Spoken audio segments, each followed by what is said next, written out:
오늘 본문은 6월절에 관한 말씀입니다. 지금까지 6개월 동안 바로와 모세 사이에 9번의 협상이 결렬되고 이제는 더 이상 협상은 없고 9번의 협상이 결렬된 것에 대한 책임을 묻는 일만 남은 것입니다. 이 시간은 애굽이 망하는 시간이요 마지막 재앙을 행함으로 애굽의 초태생과 모든 장자들에게 심판을 내리는 날이요 이스라엘에게는 장자를 살리기 위한 시간이고 그들을 보호하는 시간입니다. 이 일에 있어서 이스라엘이 하나님으로부터 그 장자들을 보호할 수 있는 그 첫 번째 비결은 순종에 있습니다.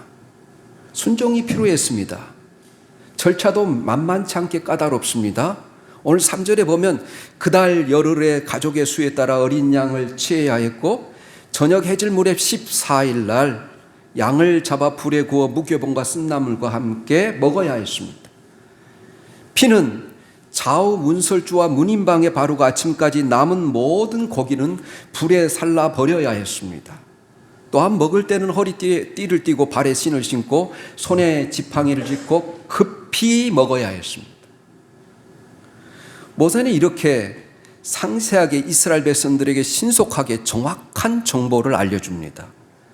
한 가지라도 빼먹고 전해서는 안 되고 잘못 전해도 안 되는 일이었습니다. 왜냐하면 생명이 걸리는 문제였기 때문입니다. 그날 이스라엘 백성들이 집집마다 보이지 않는 팽팽한 긴장과 형용하기 어려운 안도가 흘렀습니다. 한치도 어김없이 하나님의 명령을 지켜야 한다는 이 긴장감과 이렇게 하면 장자도 잃지 않고 애굽으로부터 독립할 수 있다는 기대가 있었습니다. 그래서 모세의 말을 듣고 그대로 행했어요. 430년의 노예의 고리를 끊고 애굽으로부터 이스라엘 백성들이 나오기까지 이러한 순종이 필요했습니다. 이 최소한의 실천적 순종이 요구되는 이 지침서가 바로와 바로의 백성들에게는 전달되지 않았어요.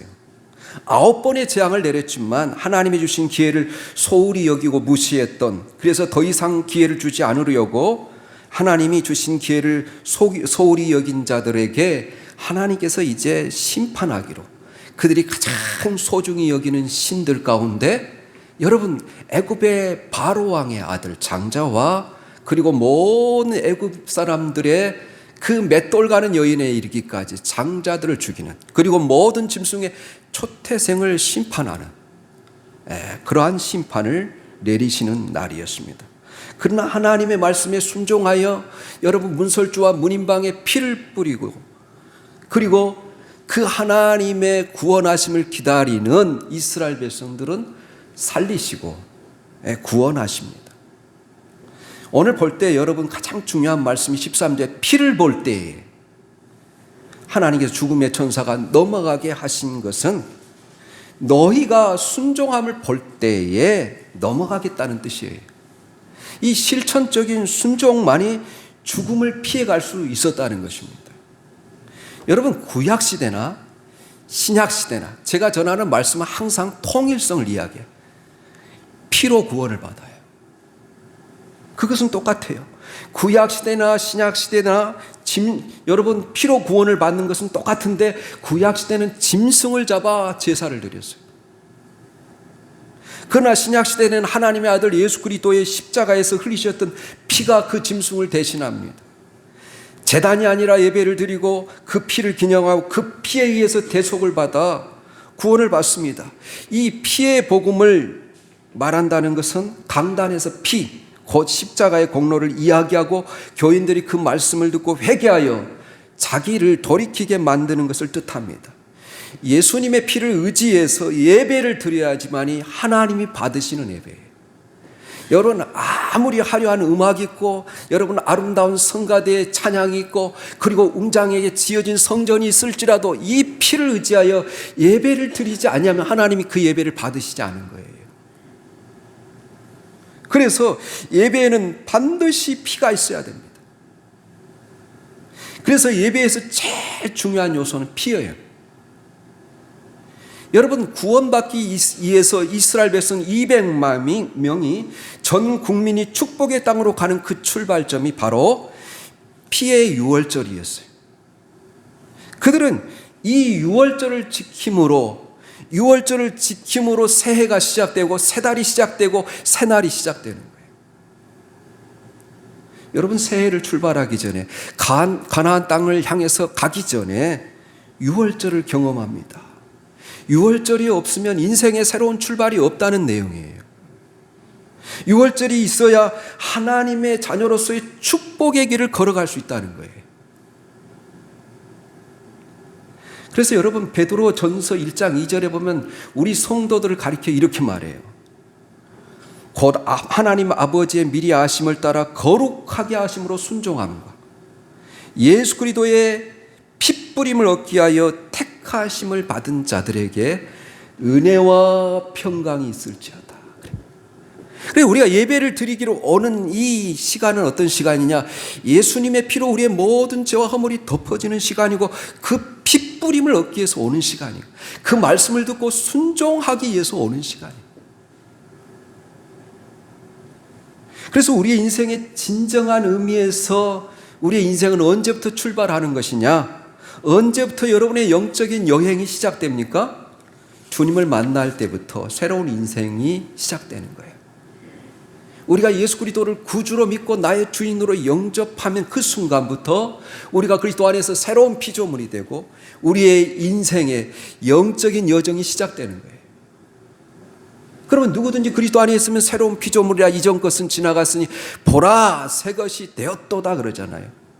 그리스도 안에서 구원받아 인생의 궁극적인 목적과 의미를 갖게 되고 하나님의 자녀로서 하나님의 나라를 소망하며 살게 된 사건, 그것이 여러분의 인생의 새로운 시작이요, 인생의 봄이요, 여러분의 개인적인 인생의 달력을 바꾼 사건이요, 인생의 역사를 바꾼 사건임을 기억하시기를 바랍니다. 오늘 본문을 통해 유월절의 의미를 되새기고자 하는 겁니다. 이 유월절을 지키라는 이 말씀은 현대 오늘날 살아가고 있는 우리 크리스찬들에게 이스라엘 백성들과 동일하게 양을 잡고 피를 바르라는 그런 말씀이 아니에요. 그렇다면 유월절을 지킨다는 이 말씀은 지금 우리에게는 어떤 의미를 지니고 있을까요? 첫째로, 자신이 구원받은 하나님의 자녀임을 확신하는 표적으로 이스라엘 백성들이 여러분 바로 피를 바르고 바로 문설주와 문인방에 피를 바름으로 그들이 구원을 받는 것, 바로 그들이 여호와께 속했다는 것입니다. 열째 재앙으로 그들을 보호해 주신다는 이 표시와 증거로 하나님이 인을 치시는 사건이 바로 유월절이에요. 그래서 유월절의 의미는 바로 이와 같이 우리가 하나님의 자녀됨을 밝히 드러내는 데 있어요. 우리가 하나님께 속했음을 밝히 드러내는 데 있어요. 주님이 말씀하십니다. 누구든지 사람 앞에서 나를 시인하면 나도 하늘에 계신 내 아버지 앞에서 그를 시인할 것이요, 누구든지 사람들 앞에서 나를 부인하면 나도 하늘에 계신 내 아버지 앞에서 그들을 부인하리라. 매우 중요한 말씀입니다. 우리가 그리스도인, 즉 신앙을 지키고 하나님의 말씀을 따라 사는 사람을 분명하게 알리는 표가 유월절이라는 거예요. 항상 우리의 복음은, 우리가 예수 그리스도를 믿는 이 믿음은 여러분 내면적으로만 가득 차는 것이 아니라 외적으로도 드러나야 되는 거예요. 항상 복음은 외형적으로 우리의 삶을 통해서 우리가 이웃과의 관계에 있어서 하나님과의 관계에 있어서 드러나야 되는 거예요. 속으로만 알찬 그리스도인이 아니라 밖으로 선포해야 하고 삶을 통해 우리의 신분을 활짝 드러내야 됩니다. 참된 신앙생활을 하기 위해서는 자기의 영적인 신분을 숨기는 그리스도인들은 필요하지 않습니다. 교회 안에서와 교회 밖에서의 이중적인 모습으로 살지 않고 선한 영향력을 끼치려면 우리가 항상 하나님의 자녀라는 것을 인식하며 살아야 돼요. 이 시대에 유월절 어린 양의 피를 바른다는 의미는 우리 각자의 공적인 삶의 자리에서 예수가 나의 주님이심을 고백하며 드러내는 삶을 의미해요. 우리가 당당하게 고백할 때 비로소 우리는 어둡고 타락한 이 세상에서 하늘의 별처럼 빛을 비추며 세상 사람들에게 선한 영향력을 끼치며 살아가고 하나님의 영광을 드러낼 수 있다는 사실을 믿으시기를 예수님의 이름으로 축원합니다. 여러분들은 그리스도인임을 부끄러워한 적은 없습니까? 예수님의 사람들이라는 유기성 목사님의 책을 보면 이런 고백이 나옵니다. 저는 목사의 아들이었습니다. 중학교 친구 중에 지금 장로가 된 친구 한 명이 있었습니다. 하지만 저는 중학교 때 그 친구가 정말 친했지만 그를 전도하지는 않았습니다. 30년 만에 그 친구를 만났을 때 친구의 부인이 이렇게 질문했습니다. 중학교 때 그렇게 우리 남편과 목사님이 친하게 지냈다고 하는데 왜 그때는 전도하지 않으셨나요? 저는 그때 너무나 부끄럽습니다. 그때 제가 목사의 아들이었지만 중고등학교 시절에는 십자가와 하나님의 능력이라는 그 사실을 알지 못했기 때문입니다. 이렇게 고백합니다. 우리가 하나님의 자녀임을 선언하며 드러내며 산다는 것은 믿음의 사람으로 살겠다는 공식적인 선포예요. 예수님께서 요한복음 6장에 보면 여러분 베세다 광야에서 오병이어의 기적을 일으키잖아요. 그리고 주님이 그 오병이어의 기적을 통해서 그들을 먹이신 광야에서 이스라엘 백성들을 만나를 내리신 그 만나를 내리신 분이고 그분이 만나라는 것을 이야기합니다. 그러면서 아주 중요한 말씀을 이렇게 하십니다. 나는 생명의 떡이니 내게 오는 자는 결코 줄이지 아니할 터이요 나를 믿는 자는 영원히 목마르지 아니하리라. 요한복음 6장 35절 말씀이에요. 주님이 자신이 하늘에서 내려온 만나요 생명의 떡이라고 말했을 때 주님을 따랐던 수많은 사람들이 다 주님 곁을 떠납니다. 그래서 제자들에게 묻습니다. 너희도 가려느냐? 그러니까 베드로가 뭐라고 대답합니까? 주여 영생의 말씀이 주께 있사오니 우리가 누구에게로 가오리까? 이렇게 말해요. 오늘 여러분 이 유월절 음식을 무엇을 먹었습니까? 양고기를 먹고 쓴나물을 먹고 무교병을 먹어요. 다 상징적인 뜻이 있습니다. 양고기는 어린 양 대신 우리 주님을 상징하고 또 쓴나물은 이 애굽에서 430년 동안 엄청난 고난과 혹독한 그 세월을 상징하는 거예요. 그리고 무교병은 우리 주님이 너희는 바리새인의 누룩을 조심하라. 무교병이 무엇입니까? 누룩을 넣지 않고 만든 빵. 이스라엘 백성들이 급하게 밤중에 탈출하면서 여러분 이 먹는 빵이 무교병이었어요. 무교병은 무엇을 상징합니까? 예수님이 죄라고 이야기하잖아요. 이 누룩이라는 것은 죄다. 죄가 없는 순결한 삶을 의미해요. 그런데 유월절 음식으로 양고기를 먹으라는 뜻은 주님이 나의 양식이 된다는 뜻입니다. 너무나 많은 사람들이 예수 그리스도의 피는 취하면서 양고기를 양식으로 취하는 일은 소홀히 여기는 경우가 많습니다. 이스라엘 백성들이 양고기를 먹은 것처럼 주님의 말씀을 양식으로 삼는 삶을 살라고 말씀하시는 거예요. 그리고 지금부터는 세상 재미대로 살았던 우리의 모습을 버리고 성경을 읽고 묵상하며 그리고 기도하는 기쁨으로 살 수 있기를 예수님의 이름으로 응원합니다. 이거 이 성도들의 삶이에요. 여러분 유교절은 14일을 가리켜요. 그러니까 10일 날 양을 준비해 두었다가 14일 날 밤이 이르면 여러분 유대인들은 밤이 하루를 시작하는 거예요. 밤이 그 다음 날 밤까지를 하루라고 하잖아요. 그래서 저녁이 여러분 석양이 오기 전에 약 3시에서 5시 사이에 양을 준비하는 거예요. 10일 날. 그리고 4일 있다가 14일 날 유월절 양을 잡아서 여러분 피는 뿌리고 양고기는 먹는 것입니다. 그 14일이 지난 15일부터 21일까지를 무교절이라고 해요. 무교절. 그 무교절에는 무엇을 하느냐? 여러분 이스라엘 백성들이 이 무교절 날은 집안에 있는 모든 이스트를 넣는 빵, 누룩을 넣는 빵을 다 부스러기라도 다 찾아서 여러분 제거하는 날이에요. 무교절은. 그래서 이스라엘 백성들이, 유대인들이 오늘날도 샅샅이 이 무교절을 지킬 때는 온 방을 청소합니다.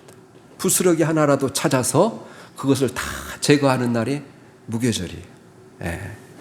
그리고 그날은 여러분 대청소를 하는 날이에요. 그리고 이스라엘 백성들이, 유대인들이 바로 그런 날을 계기로 해서 여러분 청소하면서 가구도 바꾸고 새 가구로, 그런 날입니다. 또 영적으로, 정신적으로 더러워진 우리의 몸을 오염시키는 것들을 찾아서, 예를 들면 음란한 서적이라는 음란한 비디오들을 다 찾아서 다 바깥에다 내놓고 한꺼번에 불태우는 날이에요. 그래서 이 말은 뭐냐면 새로운 삶을 사는 거예요. 거룩한 삶을 사는 거예요.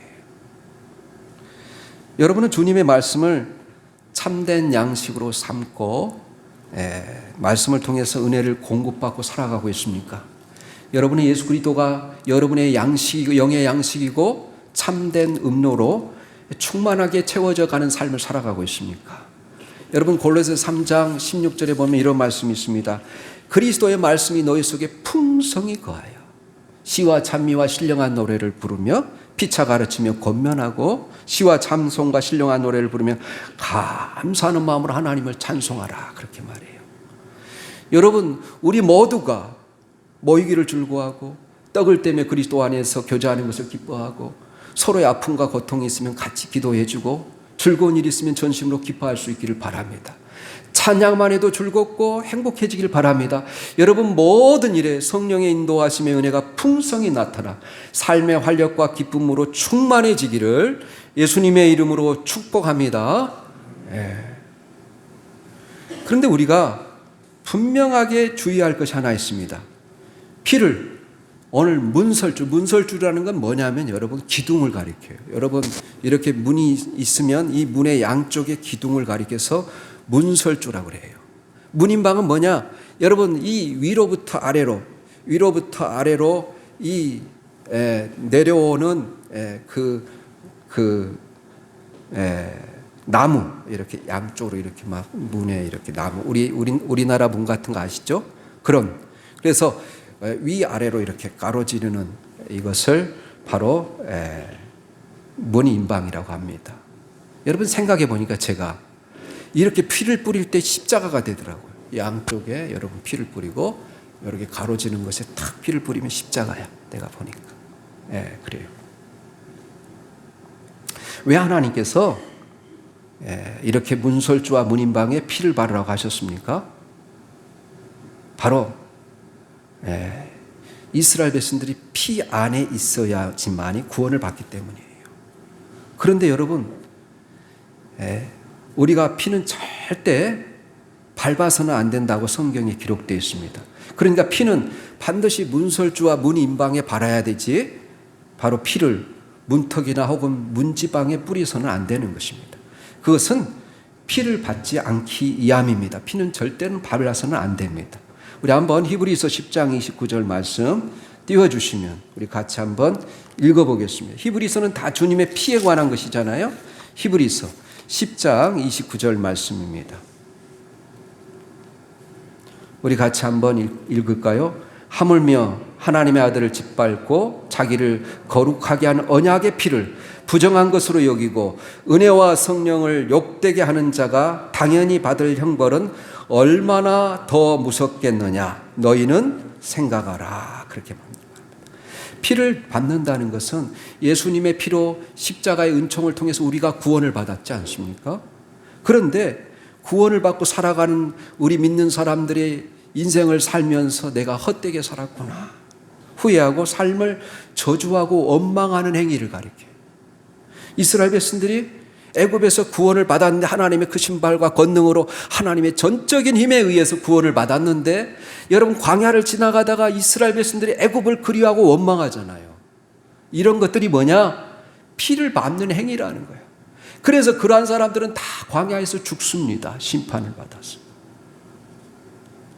또 하나는 그 피를 반드시 문설주와 문인방에 발라야 하지만이 문 안에, 집 안에 있을 때만 구원을 받을 수 있었어요. 집 밖으로 나가면 절대로 구원을 받을 수 없었어요. 하나님께서 왜 문설주와 문인방에 피를 바르라고 하셨습니까? 여러분, 맥스웰 화이트 목사님이 매일 밤 잠자기 전에 예수님의 보혈로 그분이 사시는 지역과 자녀들을 덮어달라고 기도했습니다. 그러던 어느 날 밤에 목사님이 살던 동네에 13개나 되는 폭탄이 떨어져서 온 동네가 다 파괴됐습니다.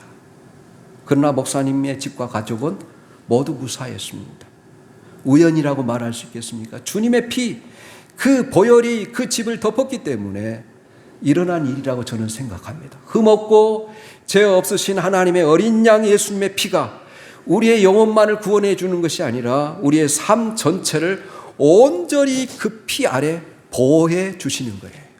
피는 우리를 보호해 주는 보호막이에요. 또 피는 이 보혈을 타고 성령의 불길이 임하기 때문에 우리에게 생명을 주는 역사가 일어나요.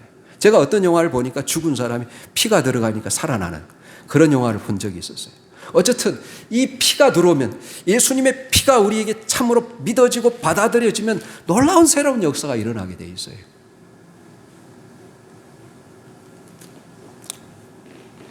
유월절 행사는 양을 잡아서 피를 흘리게 하고 그 피를 좌우 집안의 문설주와 문인방에 바르는 일이었습니다. 그리고 고기는 구워서 온 가족이 나누어 먹었습니다.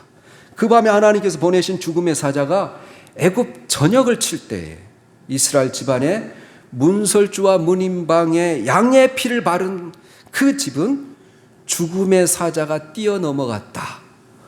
여러분, 유월이라는 단어, 유월이라는 것이 한문으로 뛰어넘어갔다, 넘어갔다, 지나갔다 그런 뜻이잖아요. 그래서 유월절이에요. 그래서 옆집의 애굽 사람들은 장자들이 죽어서 대성통곡을 할 때에 이스라엘 가정은 피를 발랐기 때문에 장자의 생명이 구원받는 놀라운 은혜가 임했어요. 여러분, 항상 성경의 모든 역사는 하나님의 한쪽에서는 심판, 그리고 심판하시고 하나님의 백성을 구원하는 일이에요. 여러분, 10가지 재앙이 일어날 때마다 지금까지 모든 그 재앙의 특징이 무엇입니까? 애굽의 신들을 다 죽이고 파괴. 그 10가지 재앙이 다 애굽 사람들이 섬기는 신이에요. 신들을 다 파괴합니다. 우상들을 다 파괴합니다. 그러면서 여러분, 그들에게 내렸던 재앙이 이스라엘 백성들에게 내리지 않게 하시는 거잖아요. 그들에게는 심판이지만 이스라엘 백성들은 보호를 하셨어요. 지금까지 9가지 재앙들이 다 이스라엘 백성들을 하나님이 지켜주시고 보호해요.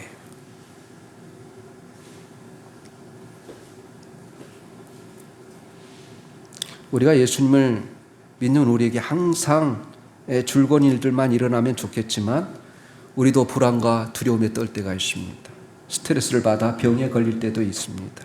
어떤 때는 예수님을 믿어도 하나님께서 나를 기뻐하시는지 미워하시는지 잘 알 수가 없을 때도 있습니다. 그렇지만 분명한 사실은 피에 의해서 구원받는 것이지 절대 느낌이나 분위기 때문에 구원받는 것이 아니라는 점을 여러분 꼭 기억할 필요가 있어요. 하나님의 은총을 경험하는 일은 분위기 때문이 아니라 하나님의 약속, 곧 피 때문이라는 사실을 믿는 이 믿음이 신앙의 출발이에요. 여러분의 영혼과 육신에, 여러분의 가정에, 여러분의 자녀들의 인생의 문에 이 피가 발라짐으로 말미암아, 피가 덮어짐으로 말미암아 재앙이 지나가고 저주가 사라지기를 예수님의 이름으로 축원합니다. 그래서 오늘 여러분 13절 말씀 다시 한번 읽어볼까요? 제일 중요한 말씀입니다. 출애굽기 12장 13절. 12장 13절입니다. 우리 같이 한번 읽을까요? 내가 애굽 땅을 칠 때 그 피가 너희가 사는 집에 있어서 너희를 위하여 표적이 될지라. 내가 피를 볼 때 너희를 넘어가리니 재앙이 너희에게 내려 멸하지 아니하리라. 그래요. 그 앞에는 이스라엘 백성들의, 아니 애굽의 모든 신을 내가 심판하리라. 처음 난 것을 다 치고 애굽의 모든 신을 내가 심판하리라. 나는 여호와니라. 그러면서 내가 애굽 사람들을 칠 때 피를 바르는 그 가정은 하나님께서 지키시고 보호하여 주시겠다 그렇게 말해요. 여러분, 우리가 구원을 받는 것은 여러분의 선행과 여러분의 의 때문에 구원받는 거 아니에요. 여러분이 아무리 착하게 살고 윤리적으로 살아도 그것 때문에 구원을 받는 것이 아니라 피에 있음을 믿습니까? 예수님의 피 때문에 구원을 받는 거 믿습니까? 하나님께서는 애굽의 모든 신들을 다 심판하시고 애굽에서 바로의 손아귀에서 이스라엘 백성들을 어린 양의 피로 구원하여 내셨다는 거야. 그리고 이렇게 말씀하십니다. 너는 내 것이다. 내 소유다. 내가 피로 산 내 백성이다. 이제부터 내가 내 하나님이다. 바로가 너를 먹이시는 것이 아니라 내가 너의 인생을 먹이시고 보호하여 주시고 지켜주시고 함께 하실 것이다. 그렇게 말하는 거예요. 이제 너는 바로를 섬기지 말라. 이제는 너희들이 가야 할 땅은 가나안 땅이다. 너희 기업이다 가나안이. 너희는 그 가나안 땅을 받는 상속자이다 라고 하면서 약속을 주시는 거예요. 그래서 너희가 어린 양의 피 아래 거하라. 십자가 아래 거하라. 그러면 하나님께서 내가 피를 보고 넘어가리라. 우리가 얼마나 착한지, 우리가 열심히 얼마나 여러분 일하는지 이거 보시는 것이 아니라 우리 안에 피가 있는지, 피로 인쳐졌는지 그것 보신다는 거예요. 여러분 믿습니까? 여러분 모두가 이 십자가 아래 거하고 예수님의 피로 덮으시기를 바랍니다. 주님 앞에 나와 예배하는 그 시간은, 준비하는 그 시간은 우리가 예수님의 피로 덮어지는 시간이에요. 네. 피를 보고 성령은 역사해요. 피를 보고 여러분을 구원해 주세요. 여러분이 피를 삼하고 예수 그리스도의 십자가를 바라볼 때 하나님의 구원이 임하는 거예요. 그래서 우리가 모두 십자가 아래 거하면 하나님이 우리를 심판으로부터 구원을 받습니다. 십자가를 붙잡고 피를 의지하게 되면 죄의 노예, 사단의 노예였던 우리가 하나님의 자녀가 됩니다. 예수님의 보혈로 육에 병든 자가 치유되고 회복되는 역사가 일어납니다. 하나님의 기업을 상속받습니다. 하나님으로부터 어마어마한 자녀의 권세를 받습니다. 어린 양의 피, 예수님의 피에 여러분의 구원과 인생이 달려있음을 믿으시길 바랍니다. 마지막으로 유월절 사건은 하나님의 백성들이 영원히 기념할 사건이라는 거예요. 여러분 오늘 14절에 너희는 이 날을 기념하여 여호와의 절기를 삼아 영원한 규례로 대대로 지킬지니라 그래요. 여러분 이스라엘 백성들에게 주는 이 절기와 명절은 세상의 다른 모든 민족과 다른 특징이 있어요. 그게 뭐냐면 세상의 모든 민족들이 지키는 이 절기는 뭐냐면 사건을 일어나고 그리고 나서 절기를 정했어요. 예를 들면 여러분 히로시마에 원자폭탄이 떨어져서 나가사키 원자폭탄이 떨어져서 일제 천황이 항복을 합니다. 우리는 그날이 해방된 날이에요. 그래서 8월 15일 날을 우리가 광복절로 지켜요. 우리 민족들이 3월 1일 김인현 3월 1일 날 대한독립만세를 부르고 3.1절을 지킵니다. 이렇게 세상의 모든 민족의 절기나 여러분 이 중요하게 여기는 날은 사건이 터지고 그리고 나서 절기가 생기는 거예요. 그러나 여러분 이스라엘 민족의 절기는 하나님이 먼저 절기를 정하시고 그 절기 때 너희들이 어떻게 행하라 하시면서 그리고 사건이 일어나요. 이거의 특징이 다른 거예요. 그리고 누가 정하는 절기라는 것입니까? 여호와께서 정한 절기라는 거예요. 너희는 이 날을 기념하여 여호와의 절기를 삼아 영원한 규례로 대대로 지킬지니라 그렇게 말해요. 그래서 여러분 오늘 25절부터 우리가 읽지는 않았지만 25절부터 27절까지 우리 한번 읽어볼까요? 12장 25절부터 27절까지 같이 읽겠습니다. 시작. 너희는 여호와께서 허락하신 대로 너희에게 주시는 땅에 이를 때 이 예식을 지킬 것이라. 이후에 너희 자녀가 묻기를 이 예식이 무슨 뜻이냐 하거든 너희는 이르기를 이는 여호와의 유월절 제사라. 여호와께서 애굽 사람에게 재앙을 내리실 때에 애굽에 있는 이스라엘 자손의 집을 넘으사 우리의 집을 구원하셨느니라 하라매 백성이 머리 숙여 경배하니라. 그래. 그래서 유월절은 이스라엘 백성들에게 역사적인 사건이에요. 애굽에서 해방된 정치적인 사건이에요. 우리나라의 광복절과 같은 날이에요. 그러나 한 걸음 더 나아가서 역사의 지평선에 있을, 먼 미래에 있을 십자가를 미리 보여주는 사건이에요. 이 영적인 사건이죠. 예수님의 십자가의 사건을 잊지 말라고 신약시대 성도들 위하여서 주님이 제정하신 의식이 뭐가 있죠? 성만찬. 근데 여러분, 성만찬의 말씀을 다 읽어보세요. 이렇게 말합니다. 주님이 떡을 떼시며 이것은 너희를 위한 내 몸이 이것을 행하여 나를 기념하라. 이 잔은 내 피로 세운 새 언약인 이것을 행하여 마실 때마다 나를 기념하라. 고린도전서 11장 26절에 너희가 이 떡을 먹으며 이 잔을 마실 때마다 주의 죽으심을 다시 오실 때까지 전하는 것이니라. 유대인들이 유월절을 계속 기념하라고, 영원히 기념하라고 하신 것처럼 그리스도께서 너를 위해 죽으시고 나를, 우리 모두를 위해서 이 피 흘리신 이 사건을 계속해서 기념하라는 거예요. 언제까지요? 주님이 다시 이 땅에 재림하실 때까지 기념하고 전해야 한다, 그렇게 말해요. 여러분, 공통점 있지 않으세요? 그래서 주님이 이 구약의 모든 제사를 다 완성하셨어요. 우리 마지막으로 로마서 5장 9절 10절 또 고린도후서 5장 21절 두 구절을 읽어보고 말씀을 정리하겠습니다. 로마서 5장 9절에서 10절 또 고린도후서 5장 21절, 먼저 로마서를 띄워주세요. 같이 읽겠습니다. 시작. 그러면 이제 우리가 그의 피로 말미암아 의롭다 하심을 받았으니 더욱 그로 말미암아 진노하심에서 구원을 받을 것이니 곧 우리가 원수 되었을 때 그 아들의 죽으심으로 말미암아 하나님과 화목하게 되었은즉 화목하게 된 자로서는 더욱 그의 살아나심으로 말미암아 구원을 받을 것이니라. 또 고린도후서 5장 21절 말씀입니다. 같이 읽겠습니다. 시작. 하나님이 죄를 알지 못하신 이를 우리를 대신하여 죄로 삼으신 것은 우리로 하여금 그 안에서 하나님의 의가 되게 하려 하심이라. 그래요. 예수님께서 십자가에서 죽으시고 우리를 대신하여 피 흘리심으로 우리가 무엇을 얻었다는 것입니까?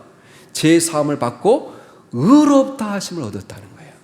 더 이상 우리는 하나님의 진노의 대상이 아니라는 거예요. 하나님과 화목한 자가 되었다는 거예요. 그러나 예수님은 십자가에 죽으셨을 뿐만 다시 살아나셨다는 거예요. 이 십자가에서 흘리신 피로 우리가 제사함 받고 새롭게 된 우리 삶을 인도하시고 간섭하시고 모든 순간 우리와 함께 하시기 위해서 주님이 다시 살아나셨다는 거예요. 누구를 통해서 우리와 함께 하는 것이죠? 성령 하나님을 통해서. 주님은 부활하시고 승천하신 하나님 보좌 우편에 계시고 다른 보혜사, 주님과 똑같은 일을 하시는 다른 보혜사, 영어로 another는 똑같은 것을 하는데 다른 것을 달라 그럴 때 쓰는 표현이지 않습니까? 다른 보혜사를 보내주셔서 우리 주님이 가르쳐 주시고 우리 주님이 이루신 그 구원을 깨닫게 하시고 알게 하시고 너는 하나님의 자녀야, 너는 하나님의 자녀야. 그러면서 계속해서 우리에게 여러분 우리의 삶을 인도하시고 인치시는 분이 누구냐? 성령 하나님.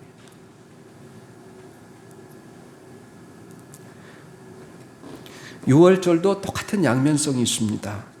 어린 양의 피가 하나님의 진노에서 그들을 구원하셨어요. 뿐만 아니라 이제 그들이 무교병을 먹으면서 하나님이 준비하신 새로운 땅, 새로운 나라를 향해서 출발하게 되는 것입니다. 그것이 우리가 읽지 않는 이제 그 뒷부분이 무교절에 관한 거예요. 15절부터가 무교절에 관한 거예요. 그리스도께서 십자가에 피 흘리심으로 우리가 죄사함을 받고 그가 다시 살아나심으로 우리가 부활의 능력과 새 생명 가운데 행하게 된 그 축복의 사건이 바로 십자가의 사건임을 우리가 기억할 필요가 있습니다. 여러분, 예수님의 피로 여러분이 죄사함을 받고 구원받았음을 확신하십니까? 네. 감사함으로 여러분 끝내지 말고 이제 다시 사신 주님과 함께 새로운 나라를 향해서 이스라엘 백성들이 출발한 것처럼 출발해야 된다는 거예요. 주님 다시 오실 때까지 우리가 승리의 삶을 살며 주님 앞에서 주님 때문에 내가 이렇게 새로운 삶을 살 수가 있었습니다 고백하는 그 순간까지 그날까지 이 6월절의 감격과 십자가의 은혜의 감격을 지니고 사는 여러분이 다 되시기를 예수님의 이름으로 축원합니다.